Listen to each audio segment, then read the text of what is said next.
because those 12 properties, I'd owned them for 3 years. My name is Tegan Porter, and I'm about to tell you how my golden child brother tried to steal an inheritance that was never his, only to discover he'd been living in my shadow the entire time. Growing up in the Porter family meant understanding your role early. My brother Marcus was the star, football captain, business degree from a prestigious university, engaged to a lawyer's daughter named Brittany. I was the one who couldn't quite figure life out. The family disappointment. It started when I was 16 and told my parents I wanted to study hospitality management instead of pre-law like Marcus. My father actually laughed. "Tegan, be realistic. You're not exactly executive material. Maybe you should focus on finding a nice husband instead." Marcus chimed in at that dinner. "Yes, sis. Not everyone can be successful. Some people are just meant to be supportive." I chose a state school for hospitality. They chose not to attend my graduation. The real fracture came when I was 23. I'd been working at a hotel in Miami, learning the business from the ground up. Marcus had just gotten engaged to Brittany and my mother was planning an elaborate engagement party. $40,000 worth of elaborate. "Tegan, we need you to contribute," Mom said over the phone. "Family helps family." "I can contribute maybe $500, I offered. "I'm saving for $500? Her voice dripped with disgust. "Marcus said you'd be difficult.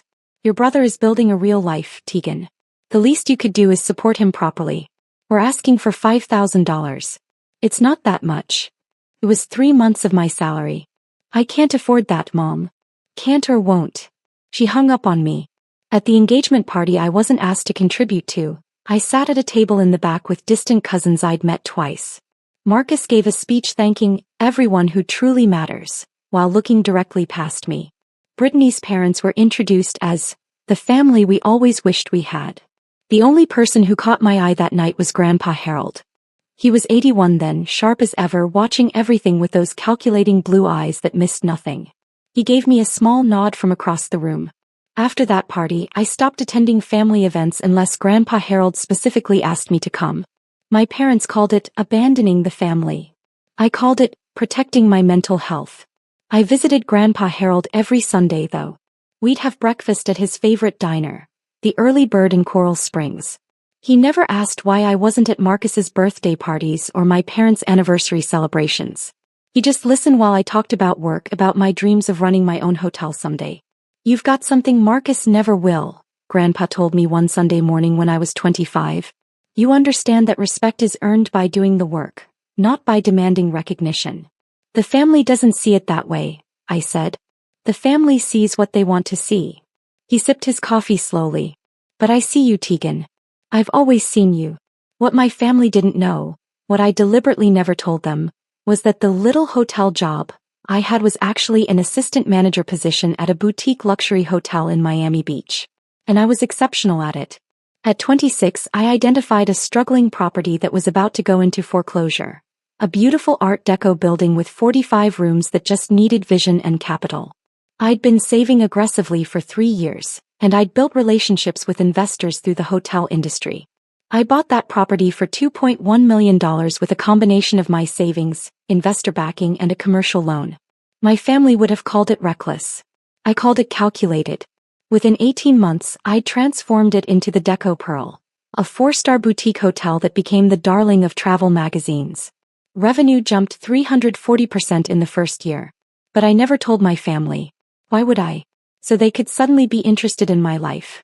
So Marcus could give me condescending advice about managing my little hotel?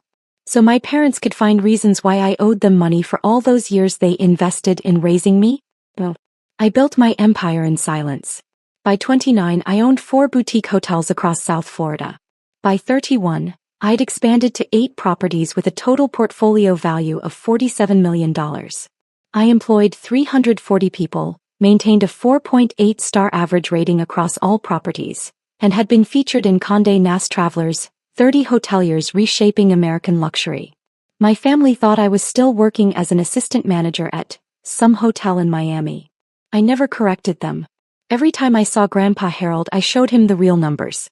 He'd look at the financial statements and property valuations with pride gleaming in his eyes. "You did this yourself," he'd say.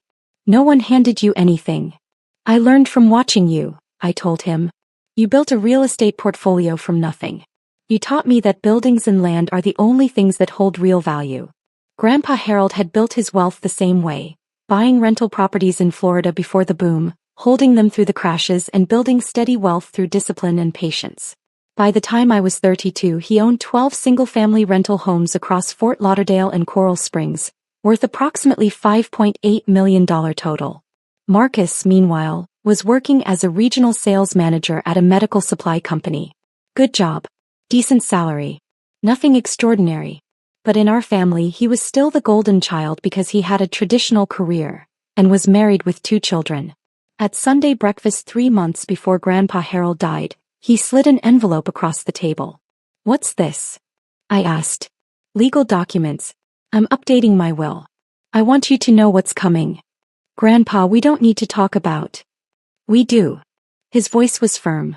Because I know what Marcus and your parents expect. And I know what you've built without expecting anything from anyone. Open it. Inside was a copy of his new will. The 12 rental properties were left to me. All of them. To Marcus he'd left $50,000 cash in his car. To my parents, cherished personal items and $25,000 each. Grandpa, this is going to cause problems, I said quietly. Good. Let it cause problems. You're the one who visits. You're the one who calls. You're the one who built something real without asking me for a dime, even though you knew I'd have given it to you. He reached across the table and squeezed my hand. They're going to be angry, Tegan. But you've earned this and you're strong enough to handle their anger. He died 6 weeks later. Heart attack in his sleep. Peaceful, the doctor said. The family immediately assumed Marcus would inherit the rental portfolio. No one even asked me. They just assumed. The will reading was scheduled for 2 weeks after the funeral, held at Sherman and Associates, the law firm that had handled Grandpa Harold's affairs for 30 years. I arrived 10 minutes early, wearing a navy suit I'd purchased for a hotel industry conference. My mother looked me up and down with barely concealed disdain. Tegan. You came. She said it like she was surprised I'd shown up to my own grandfather's will reading. Of course I came. Marcus walked in with Brittany, both dressed like they were attending a board meeting. He clapped me on the shoulder hard enough to make it condescending. Hey sis, don't worry, I'll make sure you can visit the properties whenever you want. Family's family, right? I smiled. That's generous.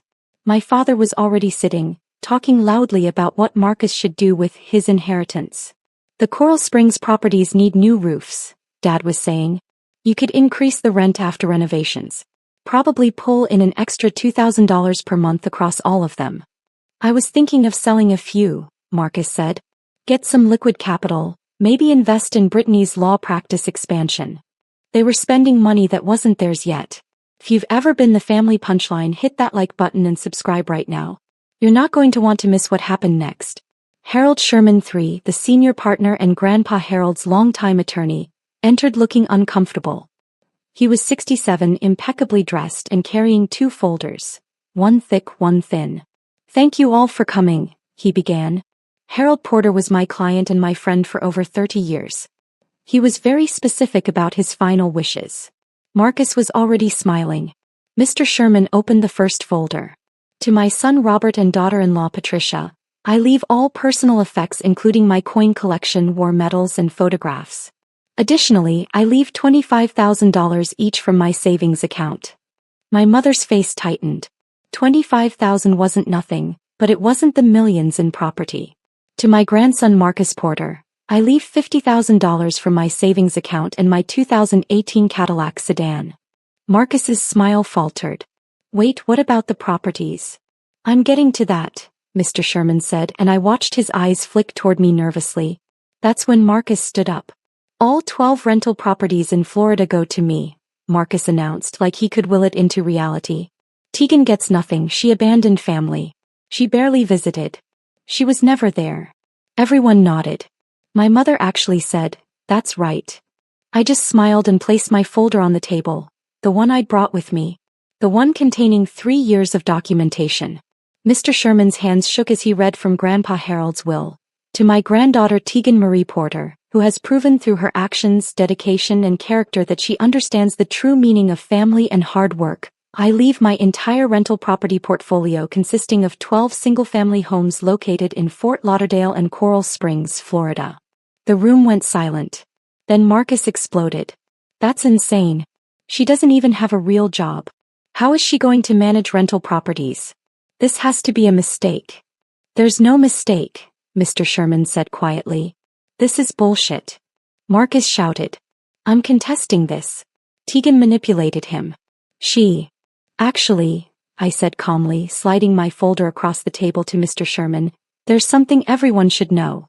Mr. Sherman, could you please confirm the transfer dates in those documents? The lawyer opened my folder. His eyes widened as he scanned the first page. Then the second. Then the third. Oh my God, he whispered. What? Marcus demanded. What is that? Mr. Sherman looked at me and I nodded permission. His voice was steady but shocked as he read, these are property transfer documents. All 12 of Harold Porter's rental properties were sold to. He paused, looking at me again. To Tegan Porter. Beginning 3 years ago. My mother's face drained of color. What? Grandpa Harold sold me all 12 properties over a 3-year period, I said calmly. Fair market value, structured payments, all properly documented and recorded with the county. Will Mr. Sherman just read? It's technically bequeathing me properties I already own. That's impossible, Marcus said, but his voice cracked. You don't have that kind of money. You work at a hotel. I own 8 hotels, Marcus. I let that sink in for exactly 3 seconds. My company, Porter Hospitality Group, has a current portfolio valuation of $47 million. The 12 properties Grandpa sold me were integrated into my real estate holdings.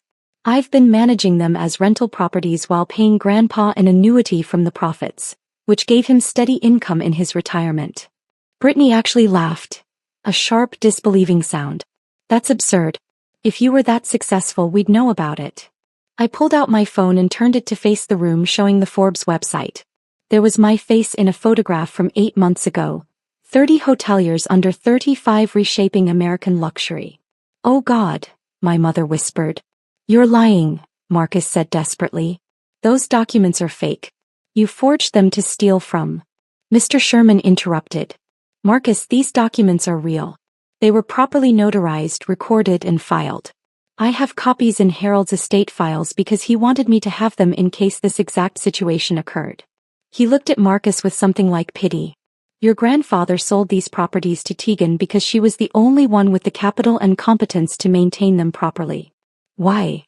My father's voice was hollow. Why would he do that? Because I visited him every week for 10 years, I said quietly. Because I called him on Wednesdays just to talk. Because when he had surgery, I was the one who drove him to appointments and stayed overnight to make sure he was okay. Because I loved him without wanting anything from him. We loved him too, my mother protested. Did you? When was the last time you had breakfast with him? When was the last time any of you called him just to see how he was doing, not to ask for money or complain about your lives? Silence. You want to know why he sold me those properties? I continued. Because 2 years ago, Marcus, you came to him asking for $80,000 to invest in a friend's startup. Grandpa said no. You called him selfish and didn't speak to him for 7 months. Marcus's face went red. That's not. Mom, you asked him to co-sign a $45,000 loan for a kitchen renovation. When he declined, you told him he was hoarding wealth from his own family. Dad, you wanted him to give you 3 of his rental properties outright so you could manage them and keep the income. He refused and you didn't visit for a year. That's not fair, my mother said, but her voice was weak. Grandpa kept a journal, I said softly. Every interaction. Every phone call. Every request for money. Every holiday he spent alone because you were all too busy. Mr. Sherman, would you like to read from the letter Grandpa left for the family? The lawyer pulled out another document, this one handwritten in Grandpa Harold's distinctive script. He read, To my family, if you are hearing this letter, it means you are confused or angry about my decisions regarding my estate. Let me be clear, I gave my properties to Tegan because she earned them. Not through birthright or expectation but through presence, love, and character. Marcus, you are a good man, but you have always expected success to come from what others give you. Tegan built her success alone, never asking for help, and still made time to be with an old man every week. That is why she has everything. That is why she deserves everything. If you are angry, look inward. I loved you all, but I respected Tegan. There is a difference. My mother was crying. Marcus looked like he'd been punched. Then Brittany spoke up, her lawyer instincts kicking in. This still doesn't add up. How did you afford to buy 12 properties worth millions? Where did that money come from? Drop a comment and let me know where you're watching from tonight. I started buying properties from Grandpa 3 years ago, I explained. The first 3 I purchased outright from my hotel profits. For the remaining 9, Grandpa held the mortgages himself, seller financing at a fair interest rate. I made monthly payments while managing the properties and sending him the rental income minus expenses. He used that money for his living expenses in retirement. You were paying him? My father asked, stunned. Every month. $1,200 per property on average, plus all rental income. Over 3 years, I paid him approximately $520,000 total. I pulled out another document. Here are the bank transfer records. Mr. Sherman reviewed them and nodded. These are legitimate. So Grandpa didn't just give you the properties, Marcus said slowly, like he was trying to find an angle. You bought them. Yes. Then the will doesn't even matter. You already own them. Correct, Mr. Sherman confirmed. The will was Harold's way of making his intentions publicly clear to the family. He wanted everyone to understand that Tegan earned this. Marcus slammed his hand on the table. This is insane. You stole our inheritance. No, I said, my voice sharp for the first time. I bought properties that Grandpa chose to sell to someone he trusted. You're not entitled to other people's assets just because you're related to them. That's not how inheritance works, and it's definitely not how respect works. We're contesting this, Marcus said, looking at Brittany. You'll lose, Mr. Sherman interrupted. And I'm going to be very frank with you, Marcus. If you pursue legal action against Tegan over property she legitimately purchased, you will spend tens of thousands in legal fees only to have a judge dismiss your case. Your grandfather was of sound mind. The transactions were legal. There is no case.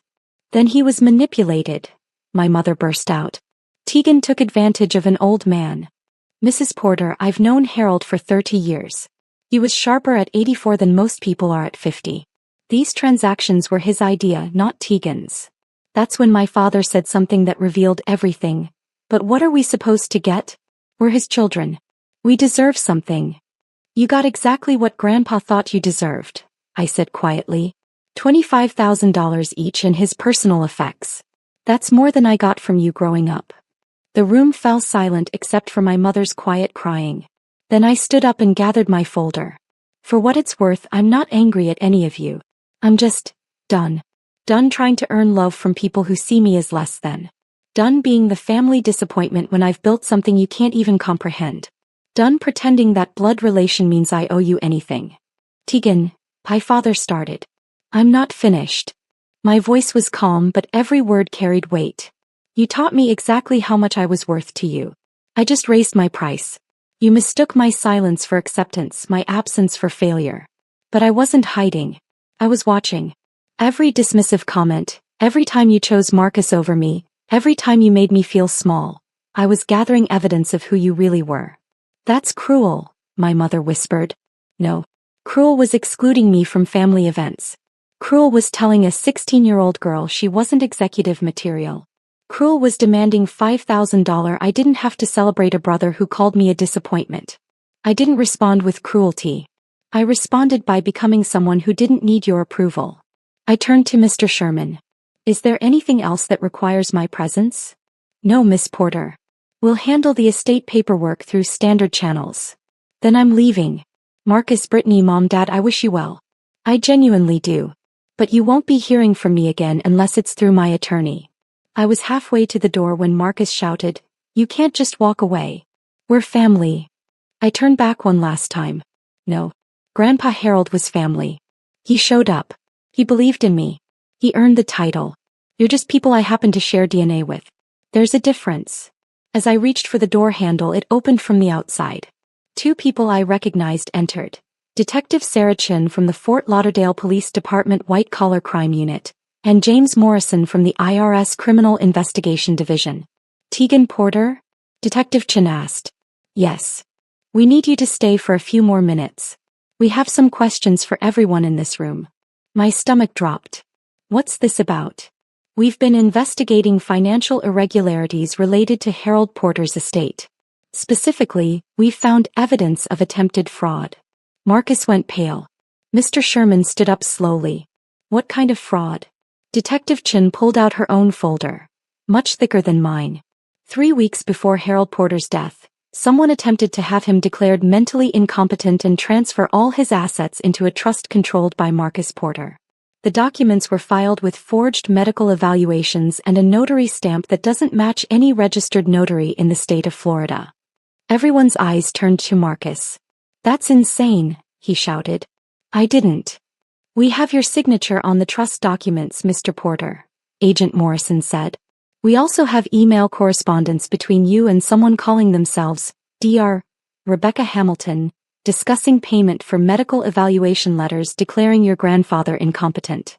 Rebecca is Brittany's paralegal, I said quietly, the pieces clicking together. Brittany stood up so fast her chair fell backward. I had nothing to do with this. Marcus, what did you do? We have your work email address in the correspondence chain, Mrs. Porter, Detective Chin said. The emails were sent from your law firm's server. I want a lawyer, Marcus said, his voice shaking. You married one, I said, but there was no satisfaction in it. Just sadness. Detective Chin continued. We're also investigating a series of unauthorized withdrawals from Harold Porter's bank accounts in the 6 months before his death. Approximately $47,000 was transferred to accounts belonging to Marcus Porter and Robert Porter. My father's face went gray. Those were loans. Dad said I could borrow. We have the bank records, Agent Morrison interrupted. Harold Porter reported these transfers as unauthorized to his bank 2 weeks before he died. He filed a formal complaint. Oh my God, Mr. Sherman whispered. That's why he called me. He said he suspected someone was trying to steal from him, but he wanted to be sure before making accusations. Hit that subscribe button if you've ever had to set boundaries with toxic family, because what happened next destroyed everything they'd built. Detective Chin arrested Marcus and Brittany right there in the conference room. Financial fraud, attempted exploitation of an elderly person, forgery, identity theft. The charges kept coming. My father was arrested the following morning at his home. My mother wasn't charged criminally, but she was named in the civil lawsuit Mr. Sherman filed on behalf of Grandpa Harold's estate to recover the stolen funds. The newspaper coverage was brutal. Local sales manager arrested for attempting to steal deceased grandfather's estate. The story mentioned Marcus's attempt to have Grandpa declared incompetent and the forged documents. It mentioned Brittany's involvement as an attorney who should have known better. It mentioned my father's unauthorized withdrawals. And it mentioned me, the granddaughter who'd built a $47 million hotel empire in silence while her family dismissed her as a failure. Within 48 hours, Marcus and Brittany's bank accounts were frozen as part of the criminal investigation. Brittany's law firm suspended her pending review. Marcus was fired from his job for conduct unbecoming after his employer saw the arrest on the news. Within a week, they'd listed their house for sale, a desperate attempt to pay legal fees. They couldn't find a buyer at their asking price. The market knew they were desperate. Brittany filed for divorce 3 weeks later. The court papers cited irreparable breakdown of trust and criminal conduct by spouse. She got primary custody of their 2 children and Marcus got supervised visitation. My father pleaded guilty to a reduced charge of financial exploitation of an elderly person. He received 2 years probation, mandatory restitution of $47,000 plus interest, and 500 hours of community service. His reputation in his professional community was destroyed. Marcus went to trial. The evidence was overwhelming: emails, forged documents, financial records, and testimony from Grandpa Harold's actual doctors who stated he was completely mentally competent until the day he died. Marcus was convicted on 6 counts including fraud, forgery, and attempted theft. He was sentenced to 4 years in federal prison. Brittany took a plea deal, testifying against Marcus in exchange for charges against her being reduced to professional misconduct. She was disbarred and sentenced to 1 year in county jail, suspended to probation. Her legal career was over. My mother never apologized to me directly, but she sent a card 6 months later. It said, "I don't expect forgiveness. I just wanted you to know I finally understand what Harold saw in you. I'm sorry I didn't see it too. I never responded. Some wounds are too deep for a greeting card to heal. 2 years after that while reading, I was sitting in my office at the Deco Pearl, my flagship hotel in Miami Beach, when Mr. Sherman called. Tegan, I wanted to let you know that all the estate proceedings are finally complete. The criminal restitution has been paid and Harold's estate is closed. Thank you for everything, Mr. Sherman. There's one more thing. Harold left a sealed letter for you that I was instructed to deliver only after all the legal proceedings concluded. I have it here whenever you're ready. I met him at his office that afternoon. The envelope was thick, addressed in Grandpa Harold's handwriting. For Tegan when the dust settles. Inside was a 3-page letter dated 2 weeks before he died. My dearest Tegan, if you're reading this, it means everything has played out as I suspected it would. Marcus tried something stupid. Your parents probably enabled him. And you've had to endure watching your family self-destruct over greed. I'm sorry you had to see that. But I'm not sorry for the choices I made. I sold you those properties because you were the only person who understood their real value, not as assets to liquidate but as foundations for building something lasting. You proved that you could build wealth through intelligence, hard work, and patience. You never asked me for shortcuts or handouts. You earned every single thing you have. Marcus was raised to believe he deserved success. You were raised to believe you had to earn it. Only one of those philosophies builds character. I know you'll feel guilty when Marcus faces consequences. I know you'll wonder if you should have handled things differently. Don't. His choices led to his consequences. Your only responsibility was to protect yourself and what you built. The properties are yours. The hotel empire is yours. But more importantly, the life you've built without needing anyone's approval. That's yours too. That's the real inheritance. Keep building, Tegan. Keep being the person who shows up. Keep proving that strength doesn't require cruelty and success doesn't require validation. You already made me prouder than Marcus ever could because you did it yourself. All my love, Grandpa Harold. I left you one more thing. Check with Sherman about the storage unit key. It's the Art Deco furniture collection I promised you'd appreciate someday. It'll be perfect for that hotel lobby you were designing. I cried reading that letter. Not sad tears, grateful ones. The furniture collection was worth $180,000 and absolutely perfect for the Deco Pearl's lobby renovation. Grandpa had known I'd need it before I did. Today I own 14 boutique hotels across Florida and Georgia. Porter Hospitality Group employs 520 people and has a portfolio valuation of $89 million. We're expanding into Charleston next year. The 12 rental properties Grandpa sold me are still part of my real estate holdings, professionally managed and providing steady income. I kept them because they remind me where I came from and who believed in me when no one else did. Marcus got out of prison 8 months ago. He's working as a night manager at a discount furniture warehouse. We have no contact. Brittany moved to North Carolina and works as a paralegal under her maiden name. She sends me Christmas cards with photos of my niece and nephew. I send them gifts but I don't respond otherwise. My parents sold their house to pay legal fees and restitution. They live in a modest apartment now. My father's health declined after the probation ended. They're not struggling but they're not comfortable either. I don't wish ill on any of them. But I don't have room in my life for people who only valued me when they thought I could give them something. Last month I had dinner with Mr. Sherman and his wife at the Deco Pearl. We toasted to Grandpa Harold's memory with his favorite bourbon. He'd be so proud, Mr. Sherman said. You turned his faith in you into an empire. I just followed his example, I said. Build something real. Show up for people who matter. Never apologize for being successful. And never let anyone make you feel small, he added. Never again, I agreed. If you've ever had to walk away to save yourself, tell me your story in the comments. What would you have done? Does any of this feel familiar? And if you've ever been underestimated by the people who should have believed in you most, hit that like button because you're not alone. You never were.